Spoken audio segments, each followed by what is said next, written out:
विष्णु गुरुदेवो महेश्वरः गुरुरेव परं ब्रह्म तस्मै श्री गुरवे नमः। समस्त जन कल्याणे विरतं करुणामये ब्रह्मं चिन्मयं देवं सद्गुरुं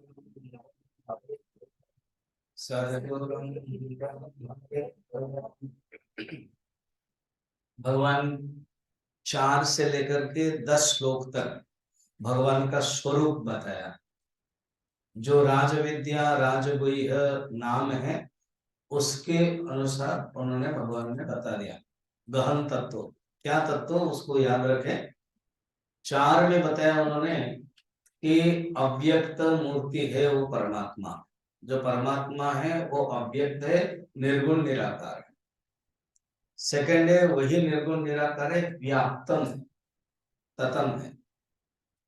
थर्ड है मेरे अंदर ही सब भूत रहते हैं मगर मैं उनके अंदर नहीं रहता हूं। तो ये 4 श्लोक में ये 4 तत्व बता दिया। जैसे सेकंड चैप्टर के कर्मण्यवाधिकारस्ते में कर्मयोग के चतुसूत्री भगवान ने बताया था। कर्मण्यवाधिकारस्ते मां फलेषु कदाचन मां कर्म फल हेतुर्भुः माते संगस्तु कर्मणि। ये 47 श्लोक में जैसे 4 सूत्र उसको कहते हैं कर्मयोग के चतुसूत्री। इसी प्रकार नवम अध्याय में ब्रह्म तत्व के चतुसूत्री चतुसिद्धांत 4 बताया। फिर तुरंत उन्होंने 5 में से बताया कि सचमुच वो मेरे में नहीं है। क्यों? कि वो कल्पना है। फिर जो दिखाई दे रहा है वो ऐश्वर्य है, पश्चिमी योग ऐश्वर्य। इस प्रकार के बताते हुए सृष्टि तत्व के बारे में बताया। सृष्टि का मेरा और प्रकृति का रोल क्या, what is the role of God and माया प्रकृति, वो बताया।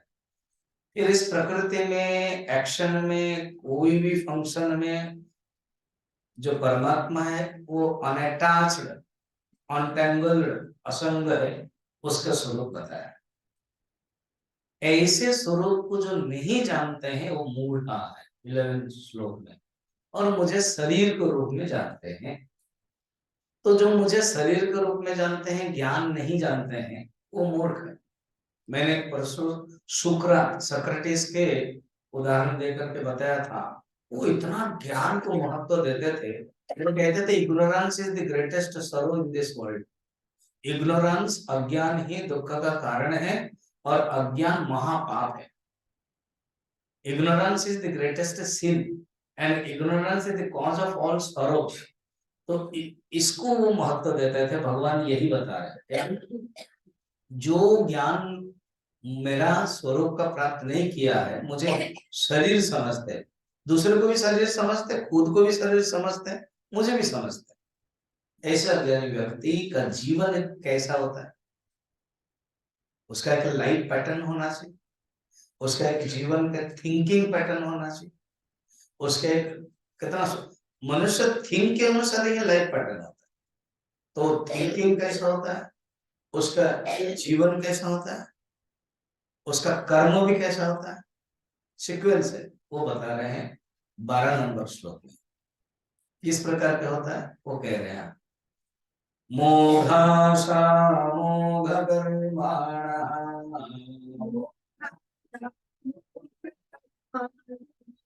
मोघ ज्ञान विचेतस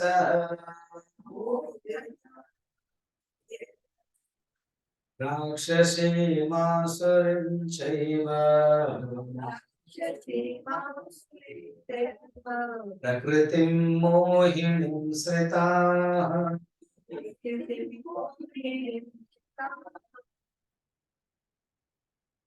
उनके मैंने बताया था अभी, उनके थिंकिंग पैटर्न पहले कैसे होता है, फिर उनका लाइफ पैटर्न कैसे होता है, देन उनका एक्शन पैटर्न कैसे होता है। फर्स्ट है मोघ ज्ञान। थिंकिंग में आया।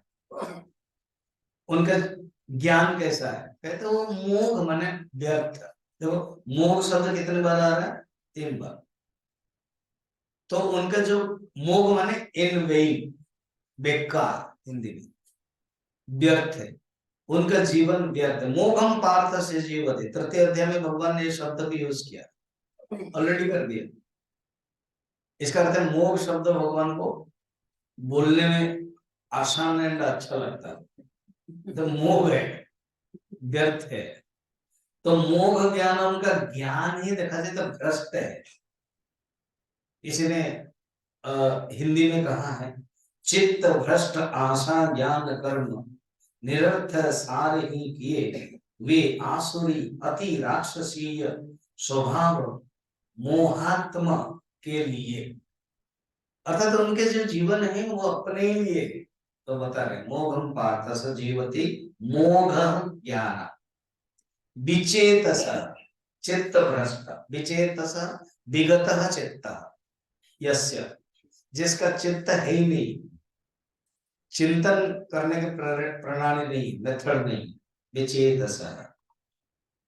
मोघाशा, उनके जो इच्छा है ना, जो डिजायर है, जो चिंतन प्रकट, तो ज्ञान से ही आशा होती है ना। पहला ज्ञान शब्द लेना, तो पूज्य गुरुदेव के अगर शब्द में देखेंगे तो BMI में ये जो मोघ ज्ञान इंटेलेक्ट आएगा, आई, मोघाशा माइंड आएगा, जो नीचे वाला ऑब्जेक्ट इमोशंस थॉट्स में जो BMI, और जो मोघ कर्माण वो एक्शन आएगा।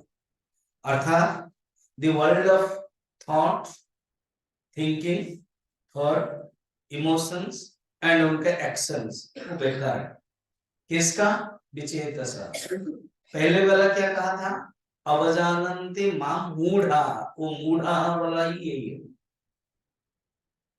मूढ़ा शब्द का एक्सप्लेनेशन है, राक्षसी मासुरीम चैव प्रकृति मोहिनीम गता श्रिता। एक शब्द है राक्षसी और एक आसुरी। ऐसे तो 16 चैप्टर में हम डिटेल देखेंगे, दैवासुर संपद विभाग योग नाम। जो असुर होते हैं ना, वो अपने आनंद के लिए, सुख के लिए विषय के भोग जो करते हैं वो असुर है। और इसी विषय के भोग के लिए दूसरे की हानि के इतना प्राधान्यता उनके जीवन में नहीं। मगर राक्षस वो है जो दूसरे को मारने के बाद उनको आनंद आता है, दूसरों को हानि करने के बाद उनको खुश होता है, सुकून मिलता है, बोलते हैं सुख की नींद चैन होते हैं, वो है राक्षस। राक्षस थोड़ा सा मारात्मक, राक्षस का उल्टा कर दो साक्षर, राक्षस उल्टा कर देने से साक्षर, अर्थात जो एजुकेटेड है, जो कल्चर्ड है वो साक्षर है, जो नहीं है उल्टा कर दो वो राक्षस। तो राक्षस आसुरी शैव मोहिनीम सता, ये मोहिनी में है, मोहित हो जाते हैं, उनका जीवन इस प्रकार का है। बिना कारण जो दूसरे को कष्ट देता है, अनिष्ट करता है। और आसुरी है काम लोभ वश स्वार्थ सिद्ध करके क्लेश पहुंचाता है, वो है आसुरी। अब आगे चलते हैं, भगवान क्या कहते हैं कि इस प्रकार के जो है। अब नेक्स्ट कहते देखो उसका ऑपोजिट, एंटीडोट, जो ज्ञानी है, जो महात्मा है, ये शैली 7 चैप्टर में भी उन्होंने लिया था।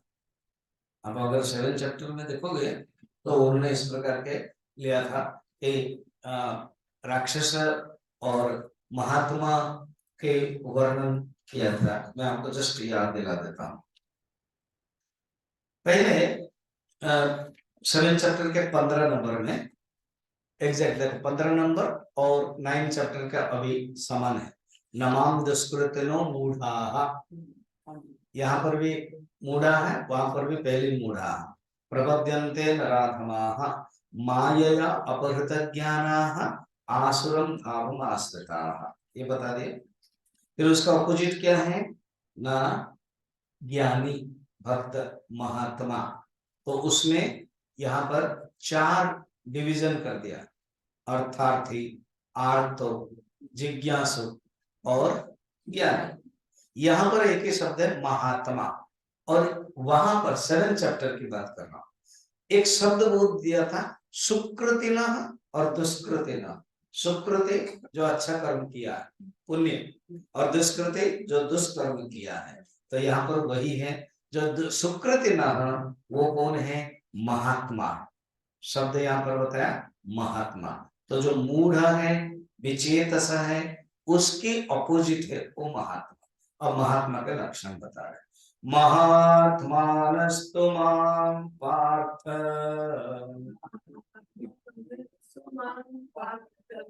दैवीं प्रकृतिमाश्रिताः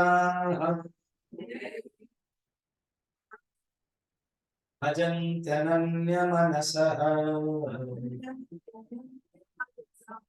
ज्ञात्वा भूतादिमव्ययम्। पार्थ, मेरी जो माया है, माया बोलते हैं, माया का 3 गुण है, सत्वगुण, रजोगुण, तमोगुण। रजोगुण और तमोगुण के प्रभाव से राक्षस आसुरी होते हैं, मगर जो सत्वगुण प्रभाव से, जो विद्या माया का प्रभाव से वो महात्मा बनते हैं, और वो दैवी प्रकृति है।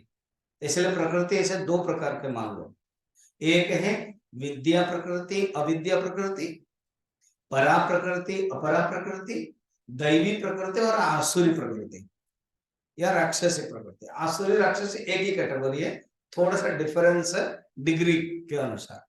तो ये ऐसे दैवी प्रकृति आश्रिता, दैवी प्रकृति आश्रिता क्या है कि कल जैसे मैंने कहा था, ये जगत को हम देखते हैं, मगर यही जगत भगवान की है जब सोच लेते हैं तो वो हो गया, हम भगवान के कैटेगरी के बन गए।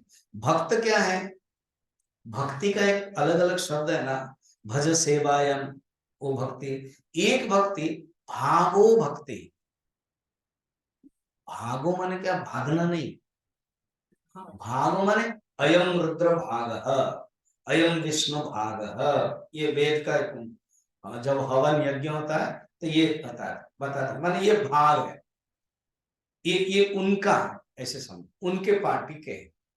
तो भक्त उसको कहते हैं जो भगवान का है, और भगवान का भाग है, वो भगवान का हो गया है। तो उनको दैवी प्रकृति हेल्प कर देती है, मदद कर देती है, वो मोहिनी नहीं कर देती। जैसे मैंने कल एग्जाम्पल का बताया था ना, कुत्ता भूख लेता है, मगर कुत्ता जब जान लेता है ये तो मालिक का मित्र है, तो वो बल्कि उनके पीछे धूम हिला देता है या नहीं। तो ऐसे ये जो माया है, वो माया क्या करती है, वो उनको, महात्मा लोगों को मदद करते, तो उनके मन में अच्छी भावना डाल देती कि मैं सत्संग करूं, मैं हवन करूं, मैं जप करूं, इस प्रकार मदद करा देते। और ये प्रकृति जगत को भी वो देखने की कि ये भगवान की है। अगर ये सोच लिया कि ये भगवान के, तो जानना कि दैवी प्रकृति का सहारा है, दैवी प्रकृति हेल्प कर रही। हम लोग ज्योमेट्री में, मैथमेटिक्स में पढ़ते हैं ना, शायद आपने पढ़ा भी होगा, वो जो नदी के जो वेग है, नदी उसका जो स्पीड है, वो अनुकूल फेवरेबल स्पीड में अगर चलते हैं तो उसमें क्या होता है, आपको कुछ करना नहीं पड़ता है। और जब वो फेवरेबल स्पीड में नहीं चलते हैं तो आपको ज्यादा कराना पड़ता है। वो बेस्ट एग्जांपल अभी राफ्टिंग में एक्सपीरियंस हुआ। तो मंजू, फिर अमरजीत, तू गई थी ना? नहीं, किरण भी गई थी। हाँ, तो आप सोचो, वो क्या कहता था, जब फ्लो हो रहा है आपको कुछ नहीं करना है, छोड़ दो उसको, और जब नहीं है तो मरो सब एक साथ सब। यही जानना कि भगवान की जो प्रकृति है उसमें फ्लो इन फ्लो, यही राफ्टिंग है। देखो जीवन में सब कुछ देखो, उसको दिव्य दृष्टि बना लो। जगत फिर दुख नहीं देने वाला है। जगत एक भगवान की विभूति है, पश्चिम योगम ईश्वर, ये भगवान की विभूति है। इसीलिए यहाँ थोड़ा सा हिंट दे देते हैं, क्योंकि नेक्स्ट चैप्टर है विभूति योग। सब चीज दिव्य देखना है, divine, the divine vision, vision must be divine, ये दिखाने के लिए पहले से बता देते हैं। तो दैवी महाश्रता महात्मा, वो महात्मा है, भजनते, उनका काम क्या है, भजनते। और दूसरे लोगों का क्या काम था, मोघ ज्ञाना विचेतस, मोघ आशा, फिर मोघ कर्म। उनका चिंतन, उनके विचार, उनकी भावना, उनके कर्म सब मोघ है, बेकार है, ये अर्थ है। और मगर इनकी क्या है, भजंती, भजन करते हैं, भजंती अनन्य मनसा, कैसे करते हैं, अनन्य मनसा से करते हैं, अर्थात उनका मन जो है वो पूर्ण रूप में अनन्य है। मैं अभी पढ़ रहा था किताब, ऋषिकेश के कैलाश आश्रम होता है, उसमें एक महामंडलेश्वर होते हैं, जिन्होंने लिखा है, वो शिवानंद आश्रम में 18 दिन का प्रवचन दिया था, उसकी एक किताब है। वो हमारे आए थे 2001 में जब हुआ था 50 ईयर ग्लोबल गोल्डन कॉन्फ्रेंस हुआ था, आप लोगों में से कोई गए होंगे, तो उसमें वो आए थे। उन्होंने अभी कहानी एक सुंदर बता रहे थे इसके साथ, अनन्य मनसा का अर्थ बता रहे थे। अनन्य मनस का अर्थ ये बता रहे थे कि कोई एक भक्त था, 3-4 भक्त थे, पहाड़ के ऊपर गए, कुछ कंपटीशन हुआ, और कहा कि आप अगर आपके भगवान के प्रति अनन्य है, पूर्ण रूप में डेडिकेटेड है, तो आप गिरोगे तो भगवान माफ कर दें, भगवान रक्षा कर दें। तो जो देवी के भक्त है वो गिर गया, बस देवी ने उठा लिया। फिर ऐसे एक एक करके एक जो लास्ट में गिरा, उसकी जो हड्डी है वो चकनाचूर हो गई। तो उसने गुस्सा किया, तो जब गुस्सा किया तो भगवान आए, तो भगवान बोले तुमने पहले किसको याद किया था, ना पहले मैंने राम को याद किया था, फिर तुमने क्या किया, ना उसके बाद मैंने शंकर को याद किया, फिर तुमने क्या किया, ना विष्णु को याद किया, फिर मैंने हनुमान जी को याद किया, फिर मैं दुर्गा को याद किया, फिर तो उस समय में गिर गया था। पहले यही देखो, जब भगवान बोल रहे हैं मैं ही एक ही हूं, मैं जब धनुर्धारी धनुष को, तीर को सजा रहा था, तुमने चेंज कर दिया, क्या है, शंकर को याद किया, फिर मैंने धनुष को हटा करके मैंने शाम को ले आया, अब उसे करते करते तुमने चेंज कर दिया विष्णु को, फिर मैंने शाम को अपनी जगह पर रखा, सुदर्शन को लाया, तो सुदर्शन को करते करते तुमने क्या, हनुमान जी को क्या, मैंने इसको रख के मैं लंगोटा पहन रहा था, तुमने फिर देवी को याद किया, तो मैंने साड़ी पहनना शुरू किया, उस समय तुम गिर गया है।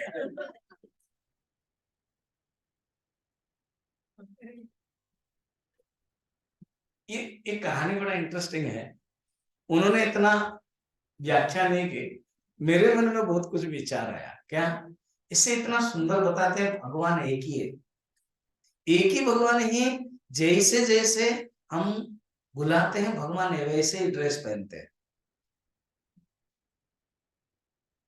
जो वो जो कहानी के जो करंट फ्लो है वो बड़ा इंटरेस्टिंग, क्या कहते हैं, मैं ही सुदर्शन माने धनुर्धारी हो रहा था, जब तुमने बुला लिया शंकर को, फिर मैंने इसको हटा करके शाम को लाया, फिर तो मैंने बुला दिया विष्णु को, तो मैं शाम को अपनी जगह पर रखा, और कहा कि अर्थात एक ही भगवान ही जैसे हम चाहते हैं वैसे बनते हैं, इसको बोलते हैं अनन्य, अनन्य क्या लिखा है, अनन्य मनसा, अर्थात जिसका मन एक ही भगवान है बस, और क्या है, उनको चेतन करके समझते। एक सुंदर कहानी है, एक ने कह दिया तुम एक काम करो, तुम्हारा इष्ट कौन है ना, गणेश जी, तुमको सिद्धि चाहिए ना, हाँ, तो गणेश जी को पूजा करो। तो वो गणेश जी की मूर्ति लाया और पूजा की। जब पूजा किया उसको सिद्धि नहीं मिली। किसी ने कहा तुम गणेश जी का करते हो ना, अरे गणेश जी तो बैठे रहते हैं, खुद नहीं जाते हैं, तुम एक काम करो, तुम शिव जी को बुलाओ। तो शिव जी को बुला लिया। दादा कहाँ तुम शिव जी में पड़े रहते हो, शायद तुम ऐसे करो, तुम कृष्ण को बुला लो। तो ऐसे करके पूरा अपने पूजा रूम में उसने एग्जीबिशन बना दिया। और फिर गणेश जी थोड़ा बहुत बड़ी मूर्ति थी, उसको कहाँ रखें, उसको खिड़की के पास ना वहां पर उसका एक था, उसमें वहां रखा। तो पूजा कर ही रहा था, वो जो अगरबत्ती है, अगरबत्ती का धुआं वो खिड़की के पास जाकर के गणेश जी के पास चला जाता था। उसको गुस्सा आया, कहा कि मैंने पहले गणेश जी को किया था और अभी जो धुआं है वो जो अगरबत्ती के है वो वहां चला जाता है। वो तुरंत उसने अपना जो रुई निकाला और गणेश जी को लगा दिया। तो गणेश जी प्रकट हो, बोले मैं बहुत खुश हुआ। तो बोले ऐसे कैसे हुआ, मैं इतना बुला रहा था तो आपको ना, उस समय तुम मूर्ति समझ करके मुझे पूजा कर रहे थे, अभी ही इसी क्षण ही तुम्हारे अंदर भावना है कि मैं जीवंत हूँ, और तुम्हारे जो धुआं है, तुम्हारे जो अगरबत्ती के बांस है वो मैं ले रहा हूँ, ये तुम्हारे अंदर अभी भावना है। जब तुम्हारे अंदर जीवंत भावना आ जाती है तो मैं प्रकट हो गया। बाकी उस समय तुमने सोचा था कि मैं पत्थर हूं, मैं मूर्ति हूं। अर्थात भगवान के साथ एक जीवंत भावना आना ही अनन्य मनसा, सेकंड मीनिंग। अर्थात भगवान को एक मूर्ति नहीं समझना, भगवान मेरे सामने बैठे हुए जीवंत है। अगले एक दो श्लोक में उपासना के मेथड भी बताए। भजन्ति अनन्य मनसा ज्ञात्वा भूतादि अव्ययम। कैसे जानते हैं, मुझको भूतादि का ही कारण समझते हैं। भूत आदि, आदि माने कारण, भूत भूतादि माने भूत के आदि कारण समझते हैं। और मैं खुद मुझे क्या समझते हैं, अव्यय, पहले भी बताया था अव्यय, सेकंड नंबर श्लोक में, कर्तुम सुसुकम कर्तुम अव्यय, तो इसको बोलते हैं अव्यय, ऐसे जो भजन करते हैं। अब नेक्स्ट श्लोक में कहते हैं भजन के जो करते कैसे, भजन का मेथड कैसा है, भजन कैसे कर रहे हैं। आपने बताया था भजन करते हैं, मगर भजन कैसे करते हैं, 14 नंबर है। ये सचमुच एक साधना के मेथड है। कैसे, ये एक श्लोक बहुत ही इंपॉर्टेंट है, कैसे भजन करना चाहिए। ठीक, सततम कीर्तयन्तो मां यतन्तश्च दृढव्रताः नमस्यन्तश्च मां भक्त्या नित्ययुक्ता उपासते। मां माने मुझे, भगवान कह रहे हैं मुझे, सततम कीर्तयन्तः, मुझे ऐसे भक्त महात्मा जो 13 नंबर श्लोक में बताया, उसी पर अभी कंटिन्यू कर रहे हो, कैसे भजन करते हैं। सततम कीर्तयन्तः, यतन्तः, यतन्तः यत्न करते हैं, इंद्र संयम करते हैं, यतन्तः यत्न करना, संयम करना, दृढ़व्रता, दृढ़ करते हैं, हृदय में मुझे ही अंदर रखते हैं, दृढ़व्रता, नमस्यन्त, मुझे नमस्कार करते हैं, माम, मुझे पहले बता दिया, 2 बार माम देखना, भक्त्या नित्युक्ता उपासते, भक्ति से मुझे नित्युक्त उपासना करते हैं। तो एक सततम, अगर कोई मनुष्य कीर्तन करेगा, कीर्तन करके भगवान का नाम लेना, तो क्या 24 आवर्स कोई कर सकता है, नहीं। सततम माने जब भी करता है उनका मन नित्य सातत्य पूर्ण में रहता है, अर्थात ब्रेक नहीं होता है, उसको बोलते हैं सतत। सततम का 24/7 वाला अर्थ नहीं, सततम मन उनका जो मन है वो सातत्य रहित, सातत्य अर्थात ब्रेक नहीं होता है, उनका मन पूर्ण रूप में मुझ में ही लगा रहता है, वो अर्थ है। कीर्तयंत शब्द का 3 शब्द है, कीर्तन, कीर्तयंत, यतंत, दृढ़व्रता। वेदांत में 3 साधना बताई गई है, श्रवण मनन निधिध्यासन। तो कीर्तयंत में श्रवण बताया जाता है, यतंत से मनन बताया जाता है, और दृढ़व्रता से निधिध्यासन बताया गया। रामचरितमानस में सुतीक्ष्ण भक्त थे, भगवान को इतना दर्शन करते ही पुलकित हो गया सर्वांग, हर्ष गदगद हो गया कंठा, ऐसे लक्षण है। एंड भागवत में भी प्रहलाद बचपन से ही भगवान के साथ चिंतन करते ही उनके रोमांचित हो जाते थे। तो भजन के साधन की प्रक्रिया कैसी होनी चाहिए, 3 मेथड बताया है। नमस्यंत से एक संत ने बताया, पूर्ण रूप में नमस्कार करते, नमस्यंत। तो नमस्कार का क्या है, जैसे व्यवहार में हम अष्टांग नमस्कार करते हैं, अष्टांग में 8 अंग होता है। तो 8 अंग क्या है, 2 पैर, 2 हाथ और 1 सिर, कितना, 5। फिर मन, बुद्धि और अहंकार, ये हो गया 8। इसको बोलते हैं अष्टांग है। और अनन्य मनस, अनन्य चिंतन जो करते हैं नित्य युक्ता, उसके लिए 2 एग्जाम्पल कहानी बहुत सुंदर है। यह लगभग 1500 सन की बात है। कनक दास करके तिरुपति में, आंध्र प्रदेश तिरुपति में एक भक्त थे। तो उनको सूद बूद नहीं, तो वो रास्ते में सो गए, कपड़ा भी नहीं था। इसी समय तिरुपति के जो राजा है वो रथ में गए, तो देखा कि कोई एक नंगे धड़ंग होकर सोए हुए हैं। उनको आदेश दिया, लेके आओ और कोड़ा मारो। जब कोड़ा मार दिया गया तो उनको जो खून हुआ, बाद में पता चला तिरुपति भगवान के शरीर से खून निकल रहा है। ब्राह्मण आश्चर्य हुए, ऐसे कैसे हुआ? तो किसी ने बताया, आज ही तो राजा ने किसी को कोड़ा मारा था। तो ये बात राजा के पास भी चली गई, तो तुरंत उनको मुक्त कर दिया गया और उनको चिकित्सा दिया गया। और माफी मांगने लगा वो राजा कि ये कैसे संभव है। उनका मुझे कुछ पता नहीं है, मैं केवल भगवान के अनन्य चिंतन करता हूँ। देखो, भक्त के साथ, भक्त जब भगवान के साथ तादात्म्य करते हैं, आइडेंटिफिकेशन करते हैं, वो भगवान को भी लगता है। रामकृष्ण परमहंस के जीवन में भी है। संध्या के समय ठाकुर गंगा के आर पार, जहां मठ है, बेलूर मठ, वहीं पर वो रहते थे। मंदिर के, काली मंदिर के पूजा करते थे।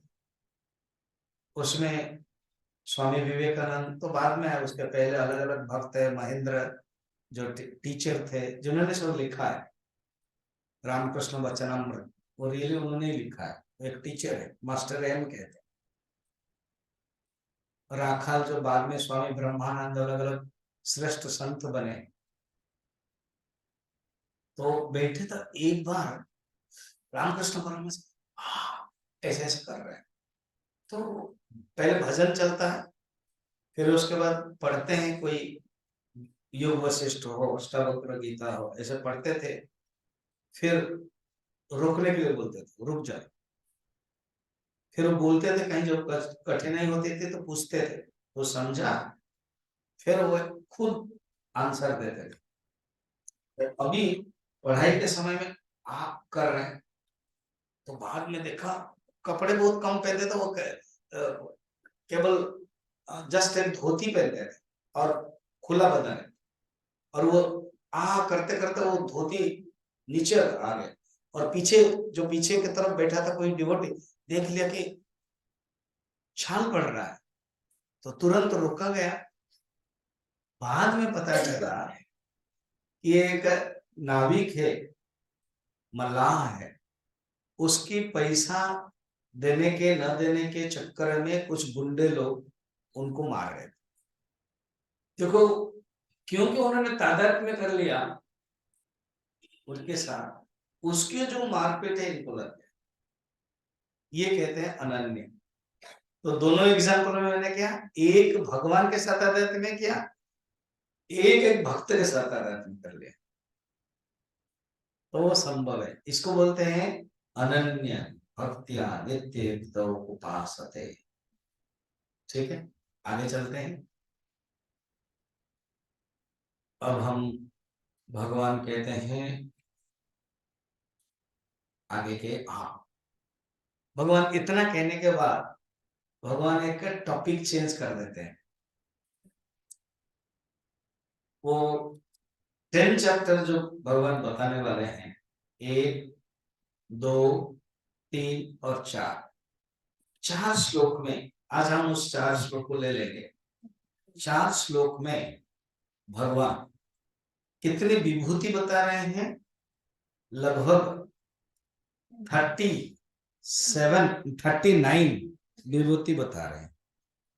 आ गया, एक श्लोक में 8, एक श्लोक में 11, कितना हुआ 19, और 13 और प्लस 7 कितना हुआ 20, 39 विभूति बता रहे हैं भगवान। अर्थात विभूति माने क्या, मैं ही सब कुछ। स्ट्रेट चले जाते हैं, आई विल कंप्लीट दिस 4 श्लोक। तो एक श्लोक में 8,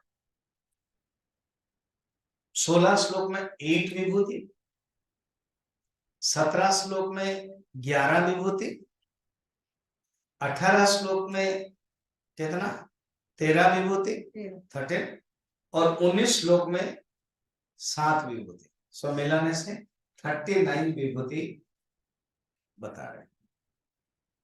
अहम क्रतुरहम यज्ञः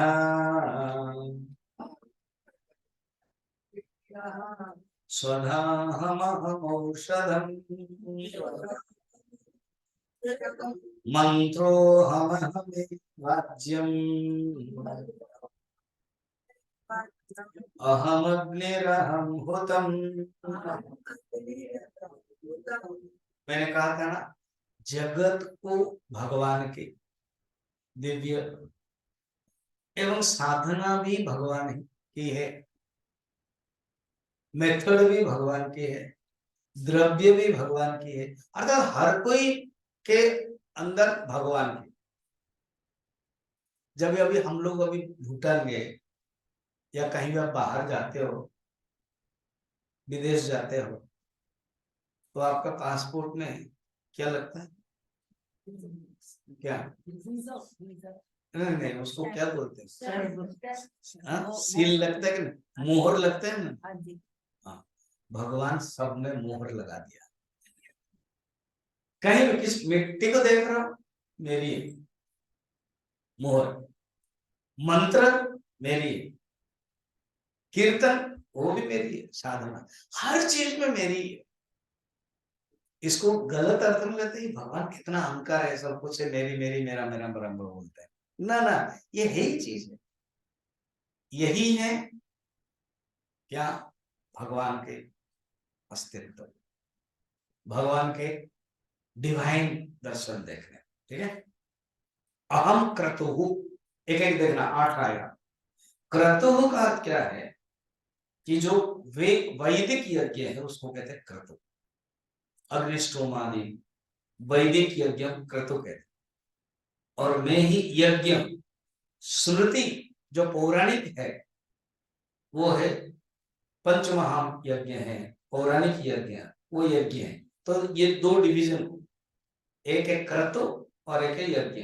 वेद कनेक्शन वो है क्रतु, और स्मृति कनेक्शन वो है यज्ञ। स्वधा, मैं ही स्वधा, स्वधा पितरों के लिए जो दिया जाता है और उनके लिए जो कहा जाता है, जैसे स्वाहा, तो देवताओं के लिए दिया जाता है तो वो स्वाहा, और पितरों के लिए जब दिया जाता है वो स्वधा है। कहते हैं पितरों की पत्नी है ये है पितरों के स्वधा। एक कहानी है, वही कहानी स्वामी जी ने कहा था। अ, एक दिल्ली महाराज थे जिनसे से परंपरा से भगीरथी आदि आए। हर साल वो तर्पण करते थे। अभी हम लोगों ने तर्पण किया ना श्राद्ध में, तो जब तर्पण करते थे तो पितृ लोग रोने लगे, क्योंकि मैं तो आपके लिए तर्पण करता हूँ, मैं सब कुछ करता हूँ, फिर आप रो क्यों रहे हो? ना, बात यह है कि तुम्हारा जो तर्पण है वो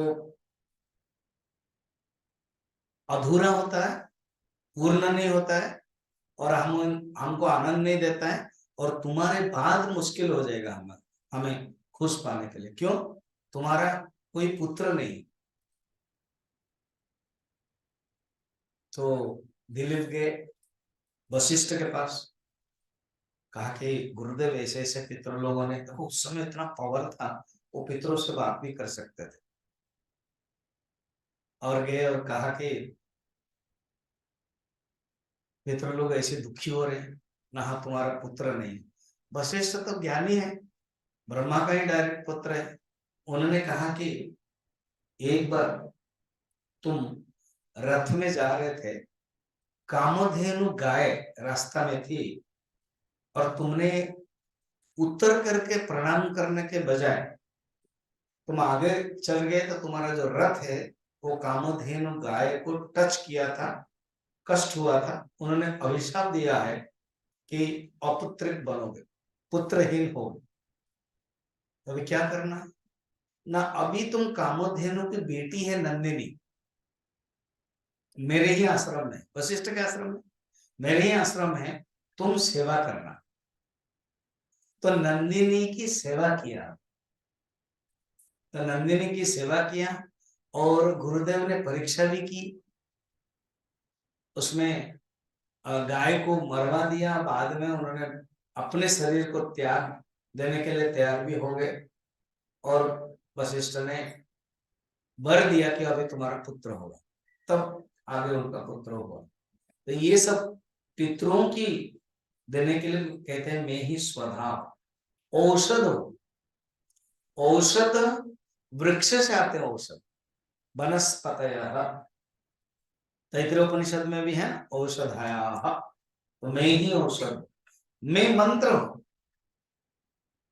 एक बराह पुराण में श्लोक है, पितरः, पितरों को वाक्य अच्छा लगता है, पितरो वाक्यम इच्छन्ति, भाव भावम इच्छन्ति देवता। ये वायु पुराण का कहते हैं, जो पितरों को अगर अच्छा मंत्र बोलोगे, अच्छे वाक्य करोगे, और पितर भी चाहते हैं कि मेरा जो बेटा है वो खुश कब होते हैं, मेरा बेटा सुसंस्कृत हो, व्यवहार ठीक हो, व्यवहार ठीक करे, अर्थात उनको भी वाक्य अच्छा लगता है, और मेरे जो परंपरा है वो भी वाक्य अच्छे बोले। इसलिए पितर वाक्यम इच्छन्ति, भावम इच्छन्ति देवता। जो देवता है वो भाव को इच्छन करते हैं। तो मंत्र में ही आज्य, आज्य माने घी, उपदेश सार में है ना, आज्य धारया। एक होता है घी है, और जब घी केवल हवन के लिए यूज हो जाता है उसको बोलते हैं आज्य। अभी जैसे घी भोजन के लिए होता है उसको आज्य नहीं बोलेंगे, उसको घी बोलेंगे। और केवल हवन के लिए वो आज्य माने पवित्र है। अग्नि, हवन के लिए जो मेथड है, हवन के लिए जो एक अधिष्ठान है, वो बिना अग्नि में हवन नहीं हो सकता। मैं ही अग्नि हूं, और मैं हुतम हूं। हुतम माने हवन रूप क्रिया, जो हवन रूप क्रिया भी मैं ही हूं।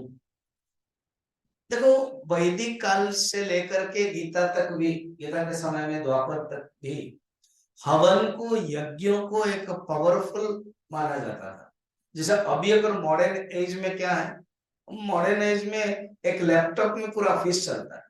कोई पूछता है तुम ऑफिस ना वर्क फ्रॉम होम, अर्थात लैपटॉप में सब कुछ, एवरीथिंग।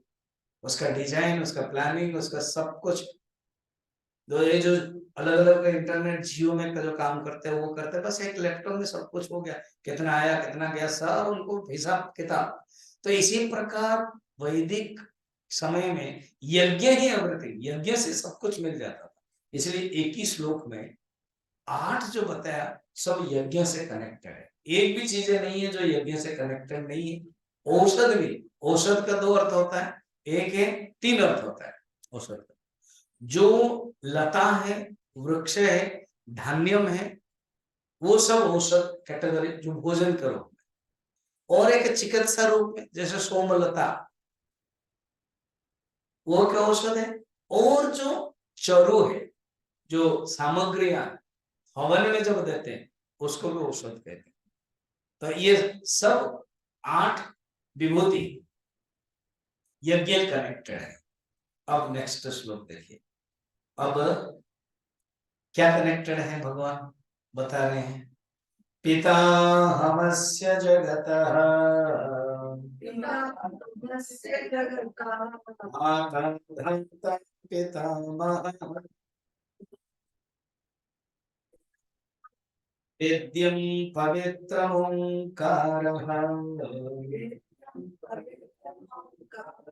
ऋक्षाम यजुरेव च।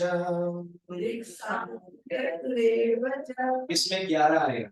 फर्स्ट देखो, ये जो कनेक्ट दे रहे हैं ये जगत के दृष्टि से, जगत के दृष्टि से मेरा रिलेशन क्या है, जगत के दृष्टि से मेरा संबंध क्या है। और सेकंड है वेद का, फिर 4 वेद का भी कनेक्टेड है, वो सब बता रहे, एक एक करके हम 11 देखेंगे। पिता अहम, अर्थात कहते हैं मैं इस जगत के पिता, पिता अहम, जगत के पिता। और माता, सिर्फ पिता बोल दियो फिर माता ना, मैं ही माता हूं। तो जगत के पिता भी मैं हूं, माता भी मैं हूं, 2 हो गया। धाता, धाता मैंने विधाता, कर्मफल दाता, धाता का यहाँ पर कर्मफल धाता है। पितामह, मैं भी ग्रैंडफादर भी हूं, मैं ही ग्रैंडफादर हूं जगत का।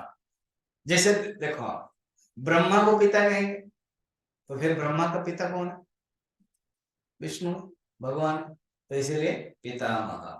वेद्यम, इसी को ही जानना चाहिए। वेद्यम माने ये ही जानने योग्य है। सच्चिदानंद परम ब्रह्म परमात्मा, ये ही वेद्यम ज्ञेयम यत्तत् प्रवक्ष्यामि।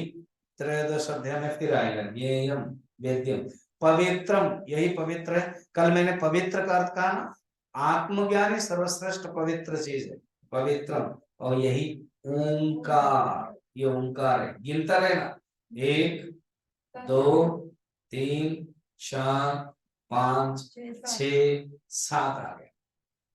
फिर ऋग्वेद, सामवेद, यजुर्वेद, च में अथर्ववेद।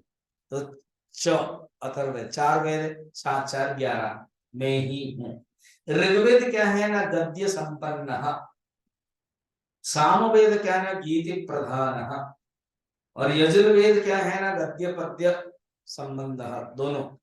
तो ऋग्वेद में ज्यादातर गद्य है और सामवेद में गीति प्रधान, और यजुर्वेद में गद्य पद्य है। और अथर्ववेद में बाकी जो नॉलेज है, अपरा विद्या के जो नॉलेज है, जितने भी बाहर के जो नॉलेज है, गूगल से लेकर के आर्कियोलॉजी सिस्टम, नेविगेशन, सब कुछ अथर्ववेद में वर्णन है। वो सब कुछ मैं ही हूं। अब है 18 नंबर में, भगवान को किस ढंग से देखना है। 13 है। गतिर्भर्ता प्रभो साक्षी निवास शरणं सुहृद प्रभव प्रलय स्थानम् निधानं बीजमव्ययम्। ये सर्वात्मकत्व के और विस्तार कर रहे हैं। ये क्या सर्वात्मक माने, सब कुछ भगवान ही है। गति शब्द गति, गति का अर्थ क्या है, यहाँ पर 2 अर्थ है।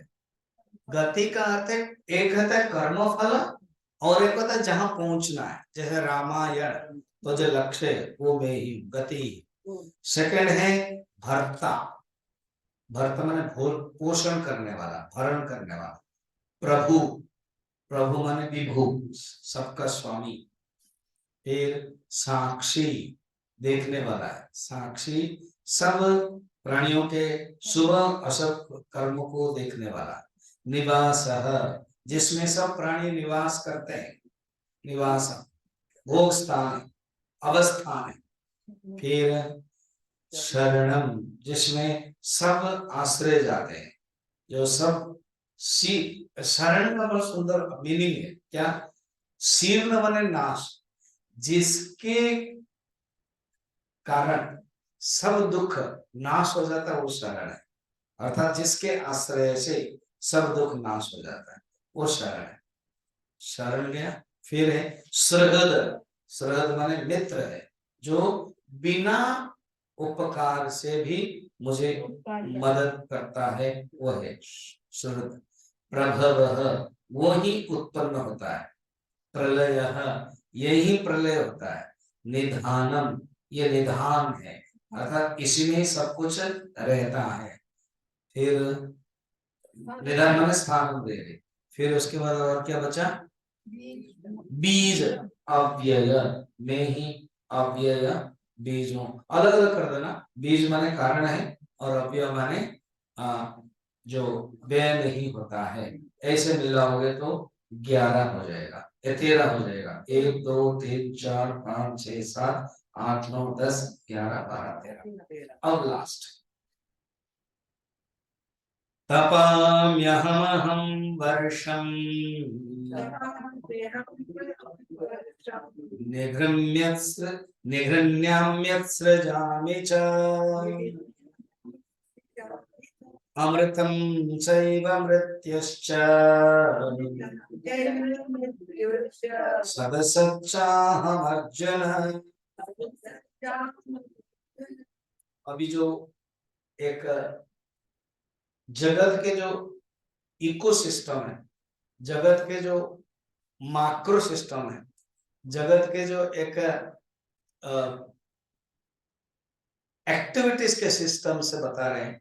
तुम सूरज को देख रहे हो ना, ना हाँ, तो मैं ही सूरज बनकर के ही ताप देता हूं।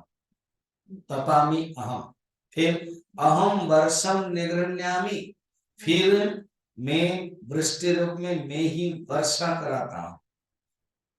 अहम उत्सृजामि, फिर मैं ही आकर्षण कराता हूं। और फिर उत्सर्जन में त्याग कर देता हूं। 3 हो गया, अर्थात सूरज के रूप में मैं ताप देता हूं, फिर पानी को ग्रहण कर लेता हूं, आकर्षण करता हूं, फिर उसके बाद त्याग करता हूं।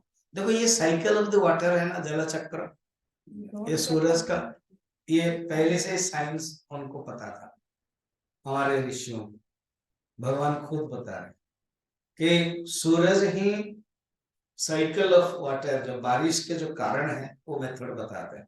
खुद ताप देते हैं, 8 महीना ग्रहण करते हैं और 4 महीना छोड़ते हैं, तो वो मैं ही, और मैं ही अमृत हूं और मैं ही मृत्यु हूं। अर्थात जो मरने वाले तब तो नहीं है वो मैं ही हूं, और जो मरता है घटता है वो भी मैं ही, और मैं ही सत हूं और मैं ही असत। अब उपनिषद गंगा के सेकंड एपिसोड में यही है, मैं ही कृष्ण हूं, मैं ही मरता हूं, मैं ही सब कुछ हूं। तो अर्थ यही, वेदांत के पूरा फिलोसफी बता रहे हैं, सत भी मैं हूं, असत भी मैं। सत यहाँ पर कारण है और असत कार्य है। सत यहाँ पर अभिव्यक्ति है और असत अनभिव्यक्ति है, मैनिफेस्टेड अनमैनिफेस्टेड, सब कुछ मैं हूं। तो यहाँ 7 टोटल 39 बताया। उसके बाद भगवान क्या बताएंगे वो हम लोग कल देखेंगे। अभी हमारे डॉक्टर शैली के कार आए हैं, उसको थोड़ा सा पूजा कर लेंगे, पूजा करने के बाद ही प्रसाद मिलेगा। ओम पूर्णमदः पूर्णमिदं पूर्णात् पूर्णमुदच्यते पूर्णस्य पूर्णमेवावशिष्यते। ओम शांति शांति शांति। हरि ओम श्री